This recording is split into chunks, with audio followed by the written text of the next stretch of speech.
pourquoi je n'attends pas d'épargner, de rembourser mes dettes pour ensuite commencer à investir en bourse. Aujourd'hui, je vous dis tout dans cette vidéo. Il faut savoir que quand vous allez commencer à vouloir vous intéresser à vos finances personnelles, aux investissements, à des moyens de vous enrichir sur le long terme, vous allez forcément faire des recherches. Vous allez regarder des vidéos YouTube, vous allez lire des livres, vous allez faire des formations, vous allez vous intéresser à ça tout simplement parce que vous allez vouloir atteindre un objectif. Et moi, quand je me suis lancée dans cet objectif et que j'ai commencé à vouloir changer ma vie financière, la plupart des gens le disent, des coachs, formateurs, des gens qui sont dans les finances personnelles, ils vous disent il faut d'abord que vous remboursiez vos dettes ou alors il faut d'abord que vous vous construisez une épargne de la paix, une épargne de sécurité d'au moins 3 mois, des fois 6 mois et des fois même 1 an. Et ensuite là, vous allez pouvoir commencer à investir. Parce que sans épargne de sécurité, c'est mort.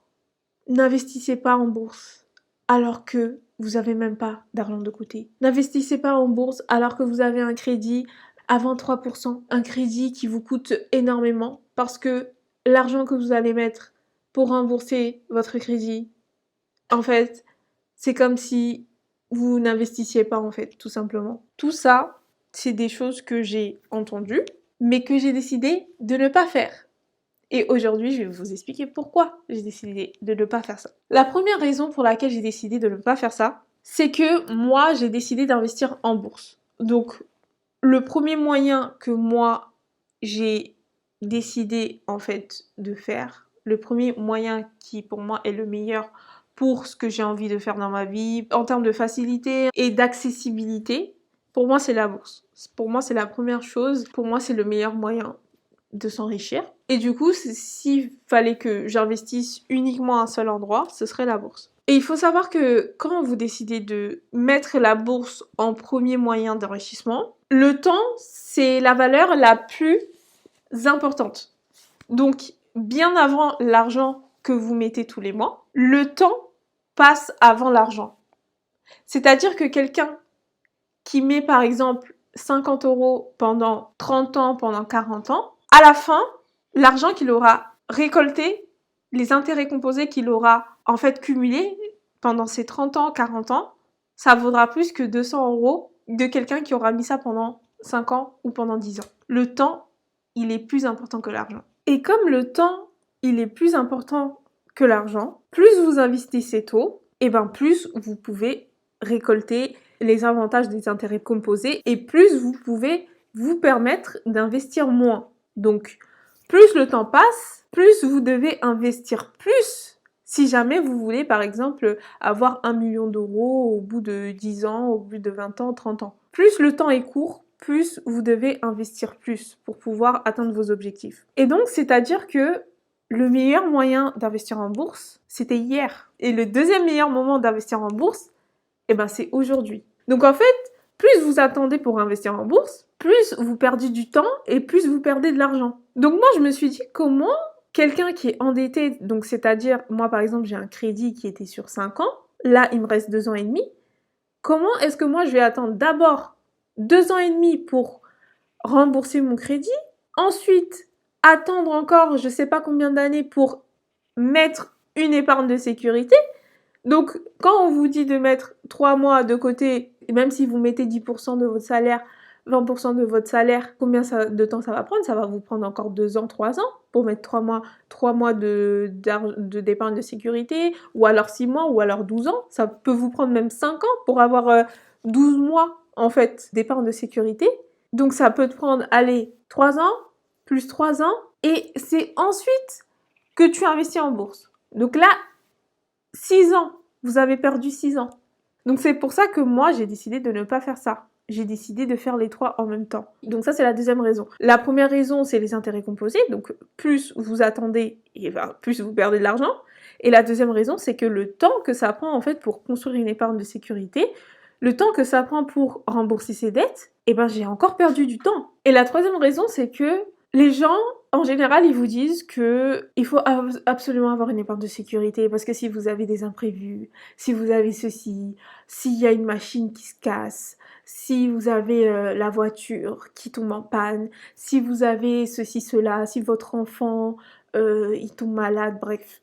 Enfin, voilà. Si vous avez des imprévus, eh ben vous devez avoir une épargne pour pouvoir combler un imprévu. Parce que si vous n'avez pas assez d'argent, vous allez encore vous endetter, vous allez prendre votre découvert, vous allez faire un crédit, etc. Alors que si vous avez pris le temps de mettre votre épargne de sécurité au lieu d'investir en bourse, là par exemple vous allez soit vous endetter en prenant un crédit, ou soit vous allez récupérer l'argent de votre investissement boursier, alors que c'est de l'argent que vous n'êtes pas censé toucher, et ben vous allez perdre tout ce que vous avez fait avant. Moi, la raison pour laquelle j'ai décidé de ne pas faire ça, c'est que j'estime que j'ai très peu d'imprévus en fait, en soi. Aujourd'hui, j'ai 29 ans, j'ai pas d'enfant, j'ai pas de voiture, je suis locataire, j'ai pas vraiment d'imprévus en soi. Parce que moi, je prends les transports pour aller au travail, j'ai pas de voiture, et si ma voiture tombe en panne, je me dis que même si j'avais une voiture, les transports sont là en fait. Je vais pas prendre un crédit pour m'acheter une nouvelle voiture ou réparer ma voiture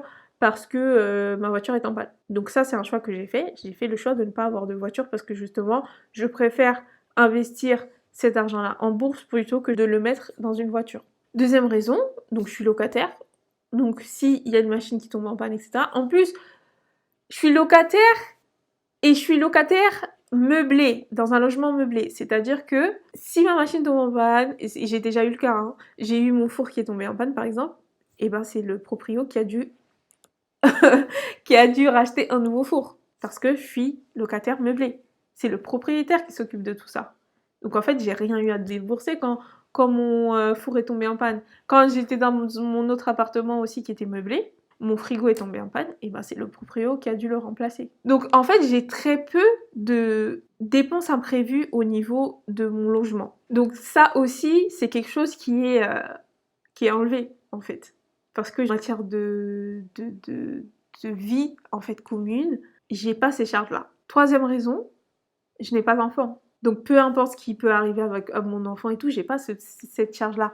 L'unique personne de qui je dois m'occuper, c'est moi-même. Donc pourquoi je vais sacrifier des années de ma vie, donc 6 ans comme je vous ai dit, voilà, le temps de rembourser mes crédits, le temps de mettre une épargne de sécurité, alors que je peux faire les trois en même temps. Donc oui, je vais mettre une épargne de sécurité de côté, oui, je vais rembourser mes dettes en anticipé, mais je vais commencer à investir en bourse aussi. Je vais faire les trois en même temps. Si jamais j'ai des imprévus, moi les imprévus perso que je vois, que je peux avoir, c'est si, par exemple, j'ai clôturé mon PEA parce que j'ai investi dans une formation, dans un programme et tout, qui allait m'aider à avoir plus. Donc ça, en soi, c'était pas un imprévu, c'était pas une difficulté. J'aurais pu faire le choix de ne pas toucher à l'argent que j'avais. J'aurais pu faire le choix de ne pas faire un autre crédit pour prendre de l'accompagnement. J'aurais pu rester dans ma situation. C'est pas un imprévu, c'est pas un truc où tu t'es obligé en fait de le faire. C'est un choix que j'ai fait. Donc en fait, j'aurais pu très bien garder mon PEA, j'aurais décidé non, je fais pas le programme, je garde mon argent. C'est juste un choix, mais c'est pas un imprévu. C'est un choix que j'ai fait. Donc oui, j'en paye les conséquences. Évidemment, ce choix-là, aujourd'hui, j'ai pas encore récolté les fruits, mais je sais que je vais récolter les fruits parce que je commence déjà à récolter les fruits en soi. Un autre type d'imprévu que j'ai vu, c'est que j'ai eu un décès dans ma vie. Oui, j'ai dû faire face à ça parce que il y a eu des gens qui, j'ai dû être là pour des personnes, voilà, accueillir les personnes et tout chez moi et tout. Donc oui, ça m'a demandé de faire les courses, de faire ceci, cela.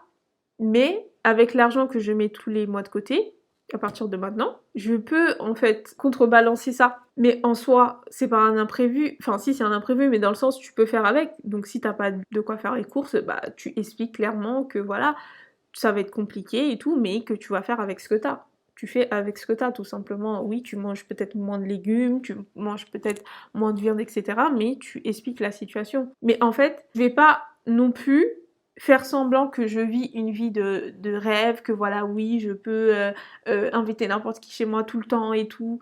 Ça, c'est une vie que je ne ferai pas et que beaucoup de personnes font, mais que je ne ferai pas. Montrer que je suis dans l'opulence, oui, t'inquiète, viens tous les jours chez moi, viens, ceci, ça. Non. En fait, on a tous des objectifs et à partir du moment où on a des objectifs, Il y a des choses qu'on met en place. Et donc, pour moi, j'estime que c'est pas des imprévus. Par rapport à ce que moi j'ai décidé de faire, donc mettre 10% dans chaque chose, donc mettre 10% en anticipant le remboursement des dettes, 10% en mettant de l'argent de côté, 10% en investissant en bourse, j'estime que je fais les trois et pour moi c'est le bon compromis. Donc voilà, j'espère que ma manière de penser, ma manière de réfléchir, ma manière de faire les choses et tout aura pu vous inspirer. Je vous incite pas à faire la même chose, je vous dis juste pourquoi moi j'ai décidé de faire ainsi. N'hésitez pas à dire votre avis, ce que vous avez décidé de faire. Est-ce que vous avez décidé de rembourser vos dettes en priorité? Est-ce que vous avez décidé de faire une épargne de la pensée en premier? Parce qu'il y en a, par exemple, ils se disent « Oui, je vais peut-être pas attendre de faire les 3 mois, là, les 6 mois, les 12 mois. Mais par exemple, je vais mettre au moins 1000 € de côté. Parce que j'estime que voilà, s'il se passe un truc, ma machine à laver se casse, j'ai ma voiture, j'ai une réparation, voilà. Avec 1000 € j'aurai de quoi faire. J'aurai, voilà, si j'ai besoin de 1000 € maintenant pour faire tout ça, je les aurai. Mais après, voilà, j'ai mes 1000 €, après je peux investir, je peux faire ci, ça. Ça aussi, c'est une autre approche aussi. Mais moi, c'est vrai que j'ai décidé de faire les trois en même temps et de pas attendre forcément d'avoir 1000 € et d'ensuite de pouvoir investir. Encore une fois, j'ai décidé de mettre en place des appels. Donc pour apprendre à mieux vous connaître, ce n'est pas un appel de vente, c'est vraiment histoire de vous connaître, de savoir quel type de contenu je pourrais aborder sur cette chaîne, quel type d'accompagnement vous allez avoir envie, etc. Si peut-être une formation en ligne, peut-être une formation sur YouTube directement, un accompagnement, c'est vraiment pour vous connaître, pour savoir comment je peux contribuer encore plus sur votre cheminement. Donc si jamais vous voulez réserver l'appel, que vous voulez contribuer à cette chaîne et que vous voulez avoir aussi un retour de ma part, un échange plus intimiste avec moi, n'hésitez pas à réserver votre appel. Les places sont limitées. Donc évidemment, je ne pourrais pas prendre les 40 000 personnes qui sont là, même si je sais que vous n'allez pas tous réserver l'appel. C'est pendant un laps court de temps, limité, donc je vais pas faire ça tout le temps. C'est vraiment là, je vais prendre quelques personnes et ensuite je vais mettre fin à ce système d'appel. Donc si jamais vous êtes intéressé, n'hésitez pas à réserver. Sur ce, je vous fais des gros bisous et je vous dis à la prochaine vidéo.